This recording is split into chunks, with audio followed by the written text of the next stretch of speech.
विशाखापट्टनम के मैदान में आया 42 साल के धोनी का तूफान। 16 गेंद में 3 छक्के 4 चौके से ठोक डाले 37 रन। आखिरी सांस तक लड़ते रहे धोनी, लेकिन गुरु चेले की लड़ाई में जीत गए पंत।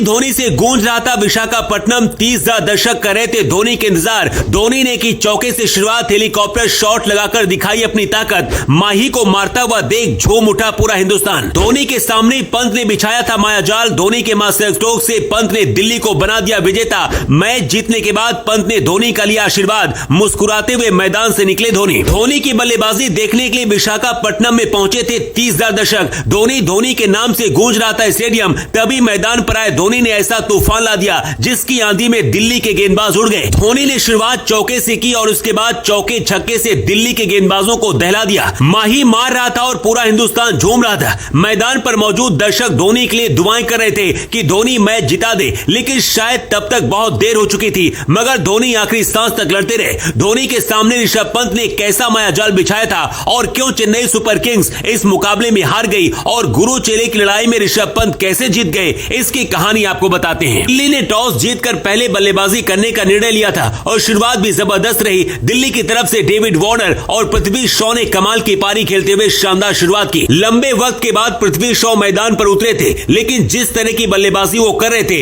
ऐसा लग ही नहीं रहा था कि पृथ्वी शॉ लंबे वक्त से क्रिकेट नहीं खेल रहे थे। उन्होंने ताबड़तोड़ बल्लेबाजी करते हुए 27 गेंद में शानदार 43 रनों की पारी खेली। अपनी पारी में उन्होंने 2 छक्के भी लगाए, लेकिन उसके बाद जो असली कमाल किया वो ऋषभ पंत ने किया। चोट से उबरकर मैदान में वापसी करने वाले ऋषभ पंत ने चेन्नई के गेंदबाजों की जमकर खबर ली और ताबड़तोड़ बल्लेबाजी करते हुए मैच 32 गेंद में 51 रन की धुआंधार पारी खेली और अपनी टीम को मजबूती दी। एक वक्त ऐसा लग रहा था कि शायद दिल्ली का स्कोर 160-170 रन तक रह जाएगा, लेकिन पंत की जबरदस्त बल्लेबाजी की बदौलत दिल्ली ने चेन्नई के सामने 151 रन बना दिए। जवाब में बल्लेबाजी करने उतरी चेन्नई सुपर किंग्स की शुरुआत अच्छी नहीं रही और उसे 3 रन के स्कोर पर ही ऋतुराज गायकवाड़ के रूप में पहला झटका लग गया। पिछले 2 मैचों में हीरो रहे सचिन रवींद्र का बल्ला भी इस मुकाबले में खामोश रहा और वो भी सिर्फ 2 रन ही बना सके। रवींद्र ने 12 गेंदों का सामना किया, लेकिन एक खराब शॉट खेलकर वो पवेलियन की राह देखते बने। इसके बाद अजिंक्य रहाणे ने कुछ हद तक चेन्नई की लाज बचाई और रन बनाए। इसके बाद ऐसा लगने लगा था कि मुकाबले में अब चेन्नई सुपर किंग्स की वापसी हो जाएगी,